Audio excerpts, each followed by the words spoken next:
The mahogany table stretched between us like a battlefield, its polished surface reflecting the amber light of the law office chandelier. My parents sat rigid in their leather chairs, my mother's pearls catching the light as she adjusted them with that nervous habit she'd developed since grandfather's death. My father's jaw was set in that familiar line of disappointment I'd known since childhood. The lawyer, Mr. Henderson, cleared his throat and opened the thick manila folder that held what remained of my grandfather's voice. "Before we begin with the primary bequests," Henderson said, his voice carrying the weight of 40 years in estate law, "I must read a preliminary statement from the deceased." My mother's hand found my father's arm. They exchanged that look, the one that had excluded me from family decisions for as long as I could remember. The same look they'd given me when I chose art school over business, when I married Sarah instead of the banker's daughter they'd selected, when I opened my small gallery instead of joining father's firm. "To my family gathered here," Henderson read, "know that every decision in this will was made with careful consideration of character, not blood alone." The words hung in the air like smoke. My father shifted in his chair, the leather creaking under his weight. Outside, rain began to tap against the tall windows, each drop marking time in the silence that followed. "Now, to the primary estate," Henderson continued, turning the page with deliberate precision. "The family home at Maple Ridge, valued at $2.8 million along with all furnishings and grounds, I leave to my son Robert and daughter-in-law Margaret." My mother's breath caught, not in surprise but in satisfaction. She'd been expecting this. They both had. The house where I'd spent summers learning to paint in the sunroom, where grandfather had taught me to see light and shadow, where we'd talked for hours about art and life and dreams that seemed too big for small minds to understand. The investment portfolio, currently valued at $4.2 million, I also leave to Robert and Margaret to be managed as they see fit. My father nodded once, a sharp movement that spoke of vindication. This was what they'd worked for, what they'd positioned themselves for during grandfather's final years. While I'd been building my small life, they'd been building their case for inheritance. Henderson's eyes found mine across the table. There was something there, not pity, but a kind of professional curiosity, as if he were watching a play unfold and knew the next act would surprise everyone. "The remaining liquid assets, approximately $800,000, I leave to Robert and Margaret with one exception." My mother's fingers tightened on her purse strap. The exception? There was always an exception with grandfather. He'd been a man who understood the power of the unexpected, who'd built his fortune not just on smart investments but on reading people, on understanding what they truly valued. "To my grandson, David," Henderson continued, "I leave my personal effects, including my art collection, books, and the contents of my studio." Personal effects. The words tasted bitter. Grandfather's art collection was worth perhaps $50,000. Respectable, but nothing compared to the millions flowing to my parents. His books, his easel, his paints. Sentimental value wrapped in legal language. My father leaned back in his chair, the tension leaving his shoulders. "Well," he said, his voice carrying that tone of finality I remembered from childhood arguments, "I think that settles things quite clearly." My mother turned to me, and for a moment her expression almost softened. Almost. "David, you know your grandfather loved you. These things, they're more meaningful to you than money anyway, aren't they?" The condescension in her voice was like a familiar slap. They'd always done this, wrapped their dismissal of my choices in concern for my happiness, as if choosing passion over profit was a character flaw they had to manage. "You'll get nothing," my father said, the words coming out harder than perhaps he'd intended. "Nothing that matters anyway. But then, you never wanted what mattered to this family." The rain against the windows grew heavier, drumming a rhythm that seemed to match my heartbeat. Henderson was watching me, waiting for some response, some protest. But what was there to say? They were right, in their way. I'd never wanted their version of what mattered. I'd never fought for their approval or their money. I'd built my own small world, and if it wasn't enough for them, it had been enough for me. "Is that everything?" I asked, my voice steadier than I felt. Henderson glanced down at the papers, then back up at me. "Actually," he said, "there's one more item. A sealed envelope to be opened only in the presence of all parties." He reached into the folder and withdrew a cream-colored envelope, thick and heavy, with my name written across it in grandfather's careful script. Below my name, in smaller letters, "To be read aloud." My parents exchanged another look, this one less certain than before. My mother's pearls caught the light again as she shifted in her chair. "Shall I proceed?" Henderson asked. The room fell silent except for the rain, and in that silence I could almost hear grandfather's voice, patient and knowing, the way it had been during those long summer afternoons when he'd taught me that the most important things were often hidden in plain sight, waiting for the right moment to reveal themselves. Henderson's fingers worked carefully along the envelope's edge, breaking the wax seal that bore my grandfather's initials. The paper was thick, expensive, the kind grandfather had always used for important correspondence. As Henderson unfolded it, I caught a glimpse of the familiar handwriting, bold strokes that had grown slightly shakier in recent years, but still carried the authority of a man who'd never doubted his own judgment. "My dear David," Henderson began, his voice taking on a different quality, as if he understood he was no longer reading legal documents but something far more personal. "If this letter is being read, then you have just heard your parents claim their inheritance and you have accepted what appeared to be a token gesture, with the grace I always knew you possessed." My mother's hand moved to her throat, fingers finding the pearls again. My father leaned forward slightly, the leather of his chair protesting. "You did not fight for money because you never understood that money was what they were fighting for. You thought, as I raised you to think, that love and respect could not be purchased. You were right, of course, but you were also naive about the lengths people will go to secure what they believe they deserve." The words settled over the room like dust motes in afternoon light. Outside, the rain had steadied into a persistent rhythm that seemed to underscore each sentence. Henderson paused, glancing up at my parents before continuing. "What your parents do not know, what I chose not to tell them during the careful dance of these final years, is that the art collection I left you is not merely sentimental. 3 pieces in particular were acquired not for their beauty, though they possess that in abundance, but for their provenance and value." My father's chair creaked as he shifted. "What does that mean?" he asked, his voice tight. Henderson held up a hand, indicating he would continue reading rather than interpret. "The Monet sketch in my study, which your parents dismissed as a reproduction, is authentic. Purchased privately in 1987, documented and verified. Current estimated value, $1.2 million. The silence that followed was different from before, heavier, charged with the electricity of shifting power. My mother's face had gone pale, making her carefully applied makeup appear suddenly garish. "The small Picasso drawing in the hallway, which your father once called modern nonsense, is a preparatory sketch for Les Demoiselles d'Avignon. Value, approximately $800,000. My father stood abruptly, his chair rolling back against the wall. "That's impossible. We had those pieces appraised years ago." "Oh, and finally," Henderson continued, his voice steady despite the growing tension in the room, "the landscape hanging above the fireplace in the sunroom, the one where David and I spent so many afternoons discussing light and composition, is not by the unknown artist your mother assumed. It is an early work by Edward Hopper, painted in 1910, before his style became recognizable to casual observers. Value, $1.8 million. The numbers hung in the air like accusations.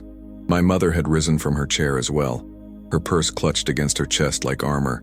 "This can't be legal," she said, her voice higher than usual. "If those pieces are worth that much, they should be part of the estate proper."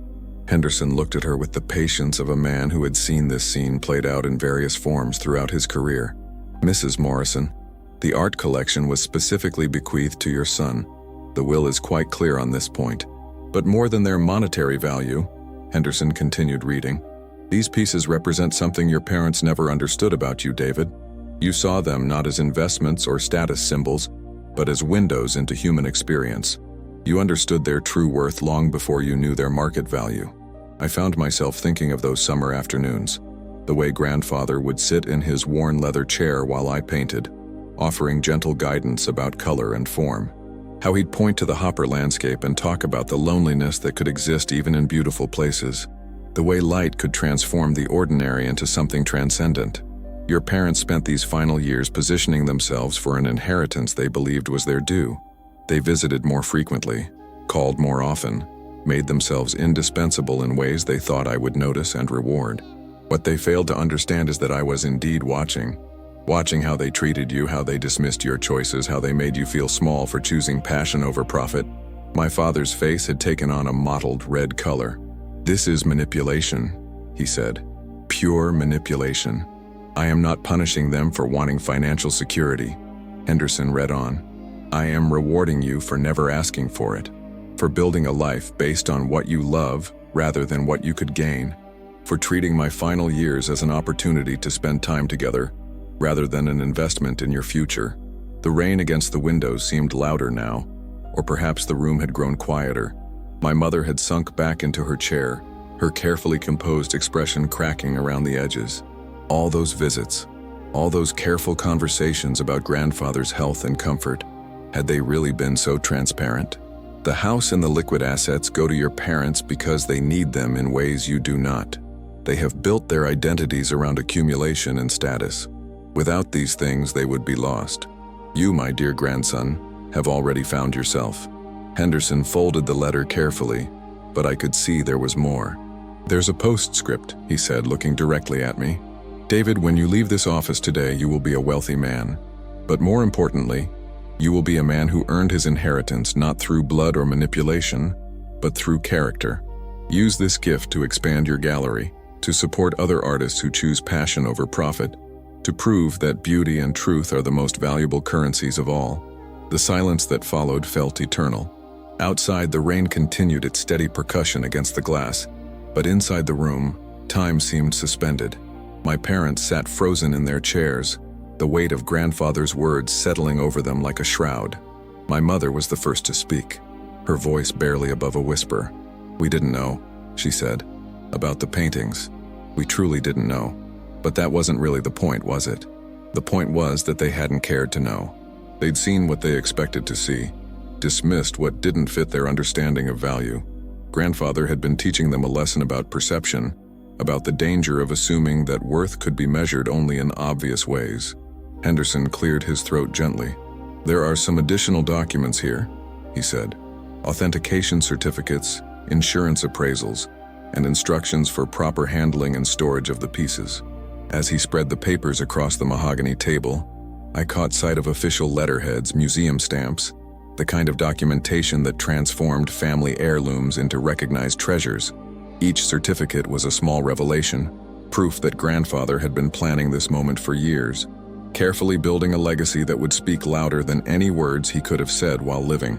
The rain outside began to soften, transitioning from the harsh drumming of a storm to the gentle whisper of a passing shower.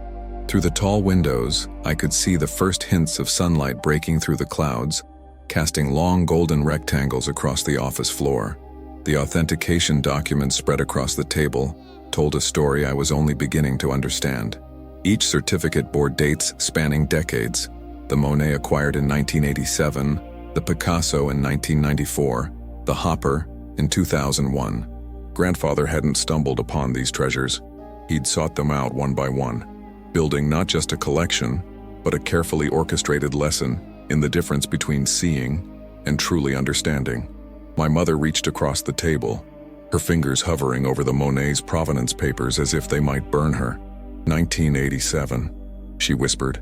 "That was the year you graduated college, David. The year you told us you wanted to study art." The connection hung in the air, unspoken but undeniable. While my parents had been arguing with me about practical career choices, grandfather had been quietly investing in my future, purchasing pieces that would one day validate everything they'd dismissed. "He planned this," my father said, his voice hollow. "All of it. Every conversation, every visit, every time we—" He stopped, unable to finish the sentence, but we all knew what he meant. Every time they'd positioned themselves as the responsible heirs, the ones who understood real value. Henderson gathered the certificates with practiced efficiency. "Mr. Morrison, David, these pieces will need to be properly insured and potentially relocated. The gallery space you currently lease may not have adequate security for works of this value." The practical implications were beginning to dawn on me. My small gallery, with its modest security system and basic climate control, was suddenly inadequate for housing millions of dollars in art. But more than that, my entire life was about to change in ways I couldn't yet comprehend. "There's something else," Henderson said, reaching into the folder once more. "A business proposal, drafted by your grandfather 6 months ago." He handed me a bound document, perhaps 20 pages thick, The cover page read, "The Morrison Foundation for Emerging Artists, a proposal for sustainable arts patronage." Below that, in grandfather's handwriting, "For David, who understands that art is not decoration, but necessity." I opened to the first page, scanning grandfather's familiar prose. He'd outlined a plan for transforming my gallery into something larger, a foundation that would provide grants to young artists, exhibition space for unconventional work, and educational programs for children whose schools had cut arts funding. The financial projections were detailed and realistic, showing how the sale of even one major piece could fund operations for years. He researched everything, I said, more to myself than to the others. Location options, legal structures, tax implications. I looked up at Henderson. "Did you help him with this?" "Your grandfather was quite thorough," Henderson replied diplomatically. "He spent considerable time ensuring the foundation would be both legally sound and financially sustainable." My mother stood and walked to the window, her reflection ghost-like in the rain-streaked glass. "We thought he was getting senile," she said quietly. "All those questions about your gallery, about which artists you were showing, we thought he was just humoring you. But he hadn't been humoring me. He'd been studying my work, understanding my vision, preparing to give me the tools to make it real on a scale I'd never dared imagine. While my parents had been waiting for him to die so they could inherit his money, he'd been planning how to use that money to amplify everything they'd tried to diminish in me. "The foundation proposal includes a board structure," I said, reading further into the document. "It suggests including other gallery owners, art educators, and—" I paused, looking up at my parents, "and family members who demonstrate a commitment to the foundation's mission." The olive branch was there, embedded in legal language but unmistakable. Even in his final act of vindication, grandfather had left room for reconciliation. My parents could be part of this new world he'd created, but only if they chose to understand it rather than simply inherit it. My father moved away from the window, his footsteps heavy on the Persian rug. "We made mistakes," he said finally. "We saw what we expected to see, valued what we thought mattered." He looked at me directly for the first time since the reading began. "I don't understand art the way you do, David. I never have. But I'm beginning to understand that my failure to see value doesn't mean the value isn't there." It was perhaps the closest thing to an apology I'd ever heard from him. Not perfect, not complete, but real in a way that felt like the beginning of something rather than the end. Henderson began packing the documents back into his folder, the rustle of papers marking the transition from revelation to reality. "There are some immediate steps we'll need to take," he said. "Insurance adjustments, security consultations, and if you decide to move forward with the foundation, incorporation paperwork."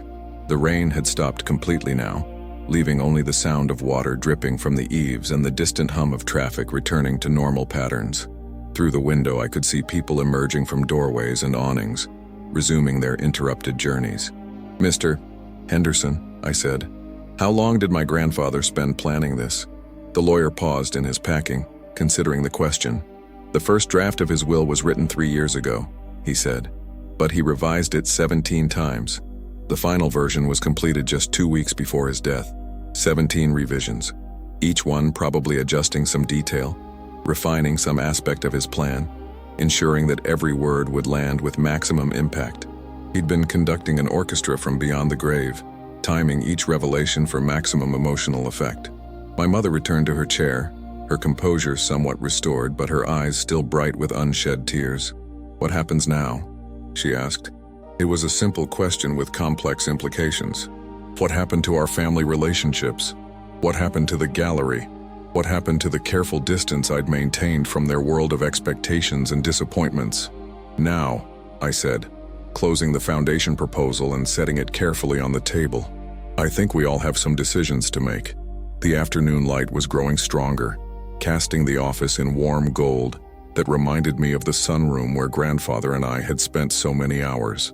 I could almost hear his voice, patient and encouraging, reminding me that the most important choices were often the most difficult ones. Outside, the city was returning to life after the storm, and inside this mahogany-paneled room, 3 people who had shared a lifetime of misunderstandings were beginning to glimpse the possibility of something different. Not perfect, perhaps, but honest in a way we'd never managed before. The inheritance was more than money or art or real estate.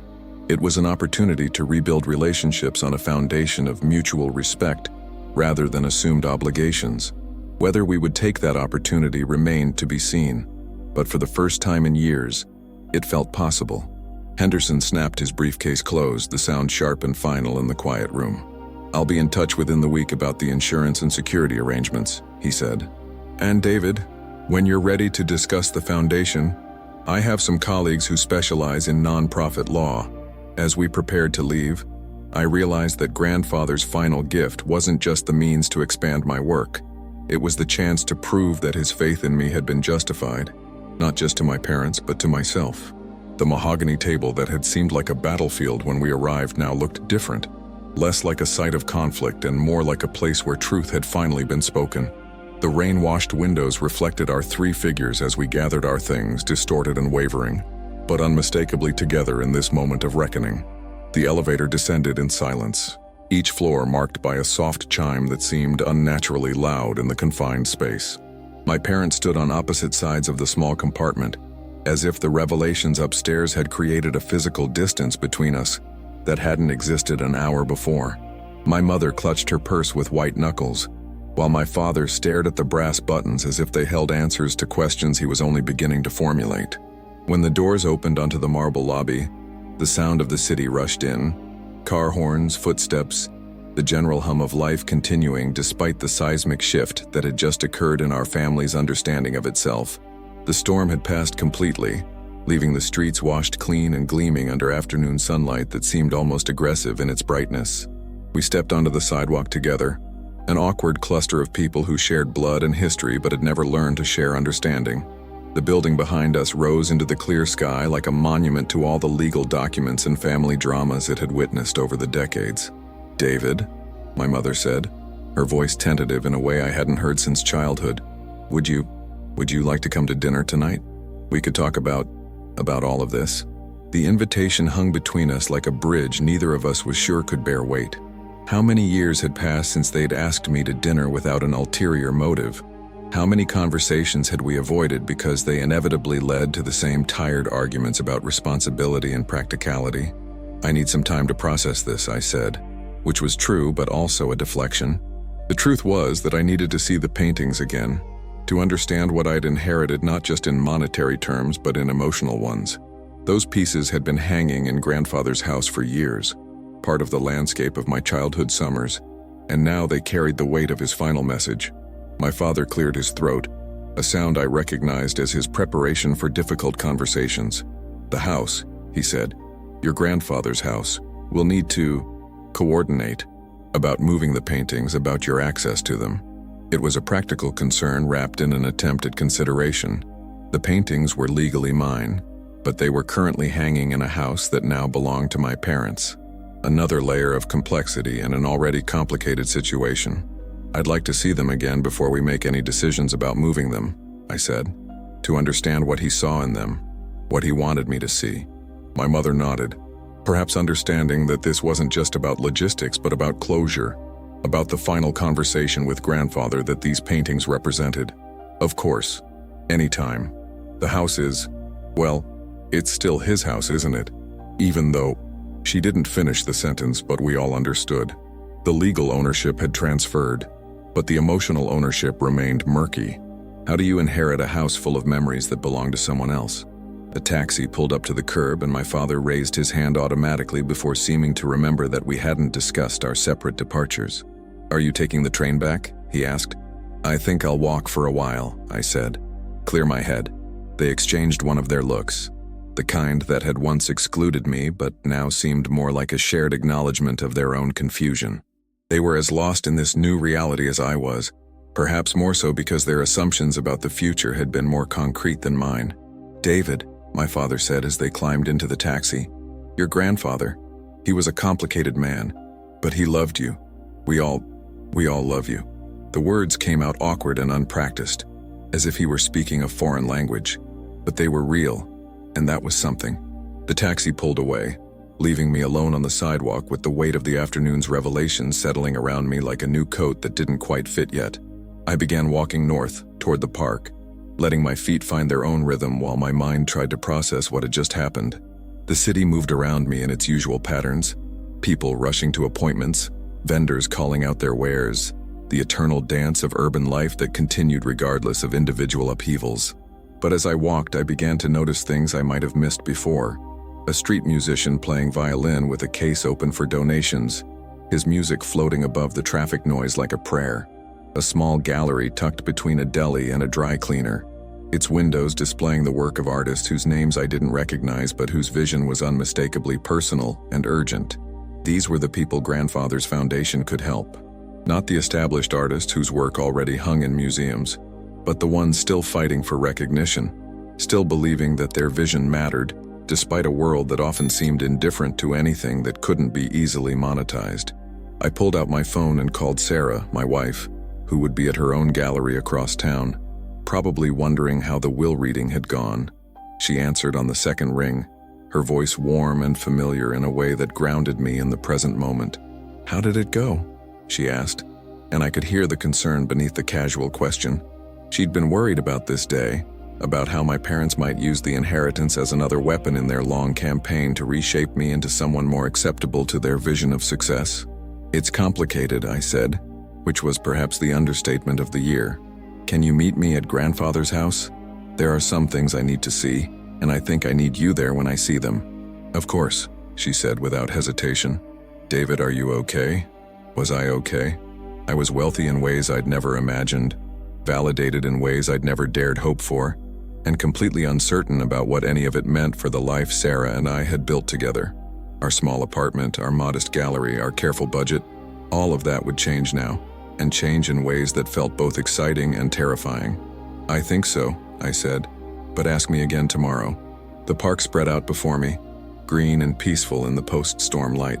Families were emerging from the shelter of pavilions and covered areas, children running toward playgrounds with the particular joy that comes after being cooped up. The world was returning to normal, but my world had shifted on its axis in ways I was only beginning to understand. I thought about Grandfather's letter, about his observation that I'd never fought for money because I'd never understood that money was what they were fighting for. He'd been right, of course. I'd always seen my parents' concern about my career choices as disappointment in me personally, when perhaps it had been fear about my financial security. But he'd also given me something more valuable than financial security. He'd given me proof that someone had been watching, had seen the value in choices that seemed impractical to others.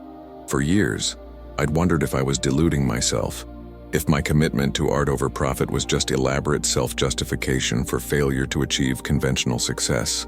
Now I knew that at least one person had understood. One person had seen my small gallery and my struggling artists and my modest life and had thought, "This is worth investing in. This is worth preserving and expanding." The weight of that validation was almost overwhelming, not because it changed who I was, but because it confirmed who I'd always hoped I might be. As I reached the park's entrance, I realized that the real inheritance wasn't the money, or the paintings, or even the foundation proposal. It was permission. Permission to believe that my choices had been right all along. Permission to dream bigger than I'd ever dared. Permission to build something that would outlast my own small life. The afternoon sun was warm on my face as I turned toward Grandfather's house, toward the paintings that had been waiting all these years to reveal their secrets, toward a future that suddenly seemed vast with possibility. The key turned in the familiar lock with the same soft click I remembered from childhood visits, but everything felt different now. The house that had been Grandfather's sanctuary for 40 years was now legally my parents' property, yet emotionally it remained suspended between past and future, belonging fully to neither. I stepped into the foyer, breathing in the scent that was uniquely his. Old books, linseed oil from his painting supplies, and the faint trace of the pipe tobacco he'd given up years ago, but whose ghost still lingered in the fabric of the place. Sarah's car pulled into the driveway behind me, her footsteps quick on the stone walkway as she hurried to catch up. "David?" she called, her voice echoing slightly in the high-ceilinged entryway. "What exactly are we looking for?" "Truth," I said, which sounded more dramatic than I'd intended. "I need to see the paintings again, but really see them this time. Understand what Grandfather saw when he looked at them." We moved through the house slowly, our footsteps muffled by the Persian rugs that had been here for as long as I could remember. The afternoon light streamed through tall windows, casting the familiar rooms in golden relief. Nothing had changed since the funeral 2 weeks ago, yet everything felt transformed by the knowledge of what these walls contained. The Monet was in the study, hanging beside the window where grandfather used to read his morning paper. I'd passed it hundreds of times, noting it as a pleasant sketch of water lilies, assuming it was one of the many reproductions that filled the house. Now I stood before it with new eyes, searching for the details that marked it as authentic. "Look at the brushstrokes," Sarah said softly, moving closer to examine the surface. As a gallery owner herself, she had an eye for these things. "See how they're not quite finished? That's not how reproductions are made. This has the spontaneity of plein air work." She was right. The sketch had an immediacy that suggested it had been painted outdoors, quickly, capturing a moment of light on water that would never come again. It was a fragment of time made permanent, worth more than most people earned in a lifetime. "He must have known I'd walk past this every day," I said. "All those summers when I was learning to paint, when we'd sit in here and talk about light and composition.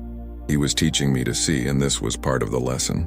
We moved to the hallway, where the Picasso drawing hung in a simple frame that did nothing to announce its significance. It was barely larger than a sheet of notebook paper, a few confident lines that suggested rather than described the female form. I'd always admired its economy, the way Picasso could capture so much with so little. "Preparatory sketch for Les Demoiselles d'Avignon," Sarah read from the authentication papers I'd brought from the lawyer's office. "My God, David, this is like finding the rough draft of a masterpiece."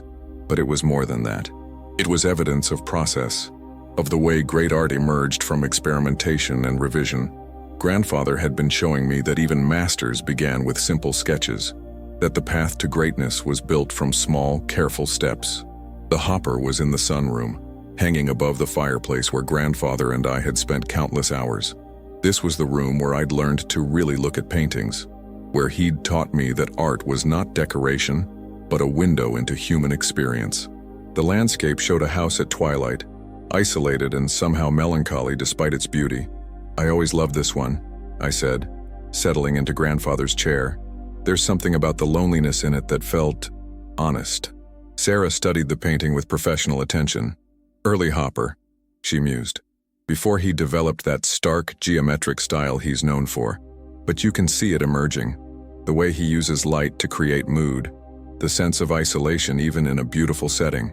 I thought about all the times grandfather and I had sat in this room, him in this chair, me at the easel he'd set up by the window.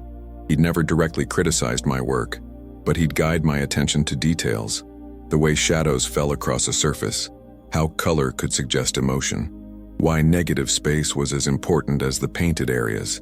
He was preparing me, I said, the realization settling over me like recognition of something I'd always known but never articulated. Not just teaching me to paint, but teaching me to understand value that isn't obvious, teaching me to see what others miss. Sarah sat on the arm of the chair, her hand resting on my shoulder. "He was teaching you to trust your own vision," she said, "even when other people couldn't see what you saw." The afternoon light was beginning to shift, casting longer shadows across the room. Soon my parents would return from whatever conversations they were having about this new reality, and we'd need to make practical decisions about insurance and security and the future of these pieces. But for now, I wanted to sit in grandfather's chair and understand the final gift he'd given me. Not just the financial means to expand my work, but validation that the work itself had been worthwhile all along. "The foundation proposal," I said, pulling out the document Henderson had given me. "He outlines exhibition space for emerging artists, grants for art education programs, partnerships with schools that have cut their arts funding." Sarah leaned over to read with me, her finger tracing the detailed financial projections. "He researched everything," she said. "Location costs, staffing requirements, even potential board members. David, this isn't just a proposal. It's a complete business plan." I flipped through the pages, seeing grandfather's vision unfold in careful detail. He'd identified specific artists whose work deserved wider recognition, schools where children were being denied access to arts education, communities where a gallery presence could make a real difference. "Look at this," Sarah said, pointing to a section near the end. "He's outlined a partnership program with existing galleries and including ours. He wanted to create a network, not competition." The generosity of the vision was overwhelming. Even in death, grandfather was thinking about collaboration, about lifting up the entire arts community rather than just advancing his own legacy. He'd understood that art flourished in ecosystems, not isolation. My phone buzzed with a text from my mother. "Your father and I would like to come by this evening if that's all right. We have some things we'd like to discuss." I showed the message to Sarah, who nodded. "They're trying," she said. "That's something." It was something. Not everything. Not a complete transformation of decades of misunderstanding, but a beginning. The inheritance had shifted the power dynamic in our family, but more importantly, it had forced all of us to examine assumptions we'd held for years. "What do you think grandfather would say if he were here now?" I asked. Sarah was quiet for a moment, considering. "I think he'd say that the hard work is just beginning, that inheriting the means to make a difference is only the first step. The real test is what you do with it." She was right, of course. The paintings and the money and the foundation proposal were tools, not destinations. Grandfather had given me the resources to build something meaningful, but the building itself would be up to me. The sunroom was growing dim as evening approached, the Hopper landscape taking on deeper shadows that seemed to echo the twilight outside. I thought about all the decisions that lay ahead, which pieces to sell to fund the foundation, where to locate the new space, how to structure the board to ensure the mission remained pure. But underneath all the practical concerns was a deeper question. Was I worthy of the faith grandfather had placed in me? Could I build something that would honor not just his memory, but the vision he'd spent years carefully nurturing? The answer would come in time, through work and dedication, and the daily choices that would shape whatever emerged from this moment. For now, it was enough to sit in his chair, surrounded by the art he'd chosen so carefully, and feel the weight of possibility settling around me like a mantle I was only beginning to learn how to wear. Outside, the first streetlights were beginning to flicker on, marking the transition from day to evening, from revelation to responsibility. The inheritance was no longer a surprise, but a commitment, and tomorrow the real work would begin. The sound of my parents' car in the driveway broke the contemplative silence that had settled over the sunroom. Sarah and I exchanged a look, the kind of wordless communication that comes from years of marriage, an acknowledgement that whatever happened next would require careful navigation of emotional terrain that had been reshaping itself all day. Through the window, I watched them approach the front door with hesitant steps, as if they were visiting strangers rather than entering a house they now legally owned. My father carried a bottle of wine, an expensive vintage I recognized from his collection, the kind he usually reserved for important business dinners. My mother had changed from her formal will-reading attire into something softer, more approachable. "David?" my mother called as they entered, her voice carrying a tentative quality I hadn't heard in years. "Are you still here?" "In the sunroom," I replied, standing to meet them. The Hopper landscape caught the last rays of sunlight, its painted twilight merging with the actual evening settling over the house. They appeared in the doorway together, and for a moment we all simply stood there. Four people who had shared decades of history but were meeting each other, as if for the first time. The inheritance had stripped away the familiar roles we'd played. The disappointed parents, the rebellious son, the wife who tried to keep peace, leaving us to discover who we might be without those comfortable scripts. "We brought dinner," my father said, holding up a bag from the Italian restaurant grandfather had favored. "Thought we might talk, if you're willing." The gesture was small but significant. They had come not as owners claiming their property, but as family members seeking connection. The wine, the food, the careful tone, all of it suggested an effort to begin again on different terms. "Of course," Sarah said when I hesitated. "Let me help you set up in the dining room." As we moved through the familiar ritual of laying out plates and opening wine, I found myself noticing details I'd overlooked before. The way my mother's hands shook slightly as she arranged the napkins, how my father kept glancing at the paintings on the walls, as if seeing them for the first time, the careful space they maintained around me, as if I had become fragile or dangerous in some way they didn't quite understand. "The Monet," my mother said finally, as we settled around the mahogany table where grandfather had hosted countless family dinners. I walked past it every time I visited. How could I not have known? It was a question that contained multitudes, not just about artistic authentication, but about the nature of seeing itself. How many times had she looked without truly observing? How many conversations with grandfather had she participated in without really listening? He never told us, my father added, his voice carrying a note of something that might have been hurt. All those years, all those visits, and he never mentioned their value. Would it have mattered? I asked, the question emerging before I could consider its implications. If you'd known they were valuable, would you have seen them differently? The silence that followed was answer enough. Of course they would have seen them differently. They would have insisted on better security, proper insurance, climate control. They would have treated them as investments rather than art, which was perhaps exactly why grandfather had kept their true nature secret. That's not fair, my mother said quietly. We're not monsters, David. We would have appreciated their significance. But would you have appreciated their beauty? Sarah asked, her voice gentle but pointed. Would you have sat with them the way David did, trying to understand what the artist was feeling when they created them? It was the heart of the matter, really. The difference between valuing something for what it could provide versus valuing it for what it was. Grandfather had understood this distinction and had structured his final lesson accordingly. My father poured wine with careful precision, the ritual giving him time to formulate his thoughts. Your grandfather was a teacher, he said finally, even at the end. Especially at the end. He wanted us to learn something. What do you think he wanted us to learn? I asked. That we were wrong, my mother said, her voice barely above a whisper. About you, about what matters, about the choices you made. She looked up from her plate, meeting my eyes directly. We thought we were protecting you from disappointment. We thought practical success was the only kind that mattered. The admission hung in the air like smoke from grandfather's old pipe, visible and substantial. It wasn't a complete apology. There were too many years of accumulated hurt for that. But it was acknowledgement, which was perhaps more valuable. The foundation proposal, my father said, changing the subject to safer ground. We read through it while we were processing everything. It's impressive, comprehensive. You read it? I asked, surprised. Henderson gave us a copy, my mother explained. He said grandfather wanted us to understand the full scope of what he was planning. She paused, choosing her words carefully.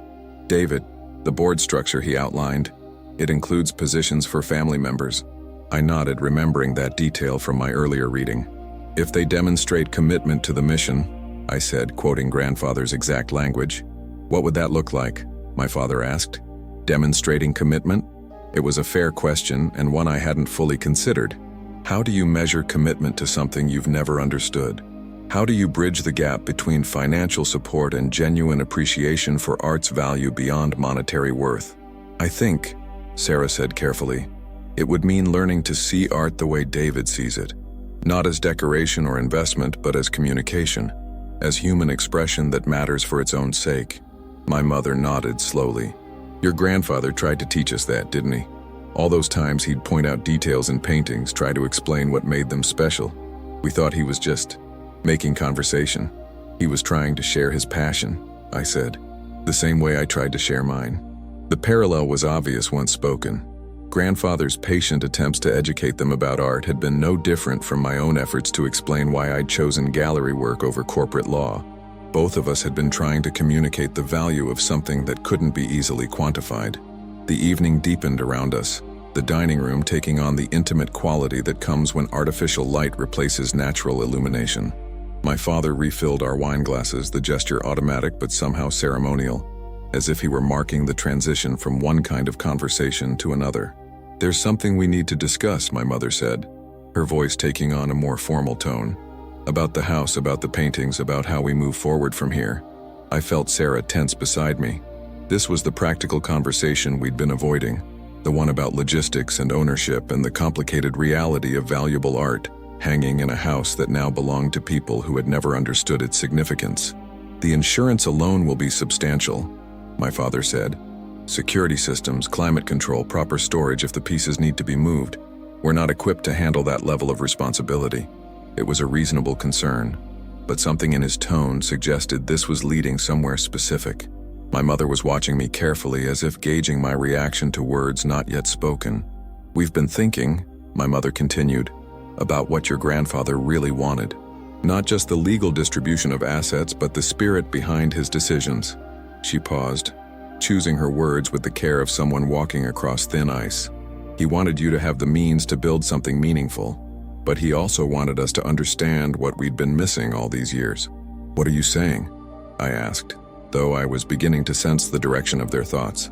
"We're saying," my father replied, "that maybe the best way to honor his intentions is to work together, not as separate parties dividing up an inheritance, but as family members building something he would have been proud of." The proposal hung in the air between us, revolutionary in its simplicity. Instead of the traditional division of assets and responsibilities, they were suggesting collaboration. It was either the most generous offer I'd ever received from them, or the most sophisticated manipulation. "What would that look like?" Sarah asked, her gallery owner's instincts engaging with the practical implications. "The house becomes the foundation headquarters," my mother said. "The paintings remain here, properly secured and insured, but as part of a living institution rather than a private collection. We contribute the property and ongoing operational support. You contribute your expertise and vision." It was elegant in its logic, but I found myself searching for the catch. Years of disappointment had taught me to be suspicious of offers that seemed too good to be true, especially from people who had spent decades trying to reshape me into someone more acceptable to their worldview. "And the board positions?" I asked. "We earn them," my father said simply, "not through financial contribution, but through demonstrated understanding of what the foundation is trying to accomplish, through learning to see art the way you see it, the way your grandfather saw it." The role reversal was complete. My parents, who had spent years trying to educate me about practical success, were asking me to educate them about something they'd never valued.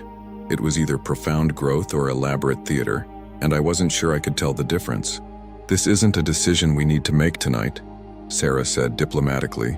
"There are legal implications, tax considerations, a dozen practical issues that would need to be worked out." She was right, of course. The emotional appeal of the moment shouldn't override careful consideration of the complexities involved. But as I looked around the dining room where grandfather had hosted so many family gatherings, I could almost hear his voice encouraging me to consider not just the practical implications, but the human ones. "Why?" I asked finally. "Why are you willing to do this?" My mother's eyes filled with tears she'd been holding back all evening. "Because we lost you," she said, "somewhere along the way. In all our concern about your future and your security, we lost sight of who you actually are. Your grandfather never lost sight of that. He saw something in you that we couldn't see," my father added, "or wouldn't see. And today, reading his letter, understanding what he'd been planning, we realized that the failure wasn't yours. It was ours. The admission was more complete than I'd expected, more vulnerable than I'd thought them capable of. It didn't erase decades of misunderstanding, but it acknowledged them in a way that felt genuine rather than strategic. "I need time to think," I said, "to talk with Sarah, to understand all the implications." "Of course," my mother said, "we're not going anywhere. For the first time in years, we have all the time in the world to get this right." As we cleared the dinner dishes, moving through the familiar choreography of a shared meal ending, I found myself thinking about grandfather's final gift. Not just the paintings or the money or the foundation proposal, but the opportunity to rebuild relationships that had seemed irreparably damaged. Whether that opportunity would lead to genuine reconciliation or simply more sophisticated disappointment remained to be seen. But for the first time in years, it felt possible that my parents and I might find a way to understand each other, to build something together that honored both their need for security and my commitment to art. The evening air was cool as we walked to our cars, the neighborhood settling into its nighttime quiet. My parents' offer hung between us like a bridge we weren't yet sure we could trust, but which represented the possibility of crossing into new territory. "Think about it," my father said as they prepared to leave. "But remember, whatever you decide, you're not alone in this anymore." As their taillights disappeared down the street, Sarah and I stood in the driveway of the house that might become the foundation's headquarters, surrounded by the weight of possibility and the fear of disappointment in equal measure. "What do you think?" she asked. "I think," I said slowly, "that grandfather would be pleased with how complicated he's made everything."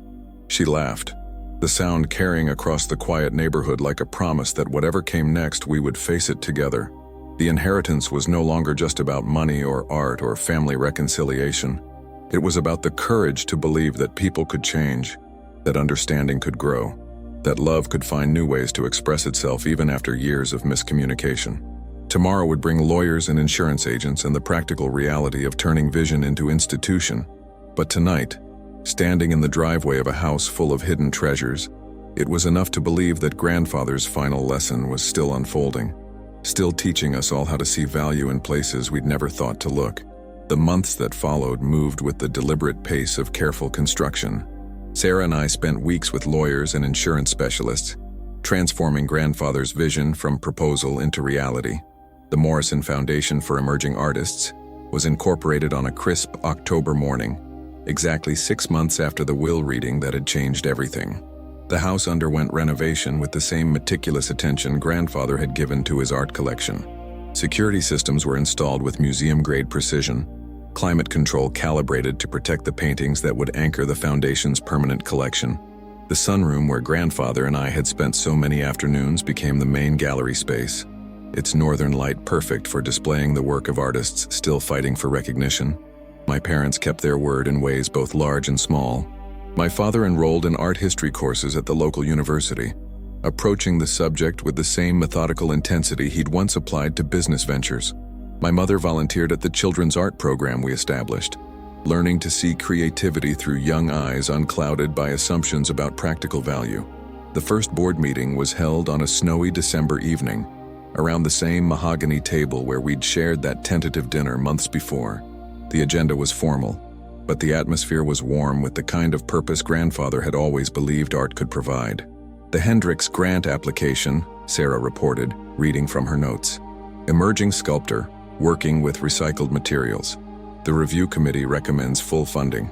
My mother looked up from her own papers. I visited her studio last week, she said. The way she transforms discarded objects into something beautiful. I'm beginning to understand what you mean about art as communication. It wasn't a complete transformation. Years of different priorities don't disappear overnight. But it was progress, measured in small moments of genuine appreciation rather than dutiful support. The Foundation's first exhibition opened on a warm spring evening, exactly 1 year after grandfather's death. Local artists whose work had never been shown in formal gallery settings displayed pieces alongside established names, creating conversations across generations in styles that would have delighted him. I stood in the main gallery, watching visitors move between the paintings with the kind of careful attention grandfather had always encouraged. A young girl, perhaps 8 years old, stood transfixed before the Hopper landscape, her head tilted in concentration. "Why does it make me feel lonely?" she asked her mother. "I don't know," her mother replied, "but that's a very good question." It was exactly the kind of moment grandfather had envisioned.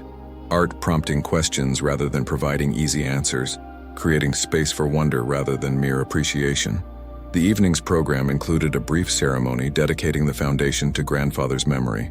I'd prepared remarks, but standing before the gathered crowd of artists and supporters and family members, the formal words seemed inadequate. "My grandfather taught me that the most valuable things are often hidden in plain sight," I said instead. "That understanding requires patience, that beauty exists whether or not we're sophisticated enough to recognize it, and that the greatest gift we can give each other is the willingness to see beyond our own assumptions." The applause was warm but brief. This wasn't about celebration, but about commitment to the work ahead. As the evening wound down and guests began to drift toward the reception in the dining room, I found myself alone with the paintings that had started it all. The Monet sketch caught the gallery lighting with the same immediacy it must have possessed when first painted. The Picasso drawing suggested infinite possibilities with its few confident lines. The Hopper landscape held its melancholy beauty like a secret waiting to be discovered. But they were no longer just valuable objects or even family heirlooms. They had become teachers, continuing grandfather's work of showing people how to see, how to value what couldn't be easily quantified, how to find meaning in the space between question and answer. Sarah appeared beside me, her hand finding mine with familiar comfort. "He would have loved this," she said, gesturing toward the reception where my parents were deep in conversation with a young painter about the relationship between color and emotion. "He did love this," I replied. "He just had to wait for the rest of us to catch up." The foundation would grow in the years to come, supporting hundreds of artists, educating thousands of children, proving that investment in beauty and truth could yield returns that no financial portfolio could match. But its real success was measured in moments like this, when people learned to see value in places they'd never thought to look. As the last guests departed, and we began the familiar ritual of closing the gallery for the night, I realized that grandfather's final gift hadn't been the paintings or the money or even the foundation itself. It had been the demonstration that understanding could grow, that relationships could heal, that love could find new expressions even after years of miscommunication. The house settled into its nighttime quiet, but it was no longer the silence of isolation. It was the peaceful pause between one day's work and the next, the breath between movements in a symphony that would continue long after any of us were there to conduct it. I turned off the gallery lights and locked the door, leaving the paintings to their vigil in the darkness. Tomorrow would bring new applications to review, new artists to support, new opportunities to prove that grandfather's faith in the power of art to transform lives had been justified. But tonight, walking through the house where I'd learned to see beauty in unexpected places, it was enough to know that his voice would continue speaking through the work we'd built together, teaching future generations what he'd spent a lifetime trying to show us, that the most valuable inheritance isn't what we receive but what we choose to give.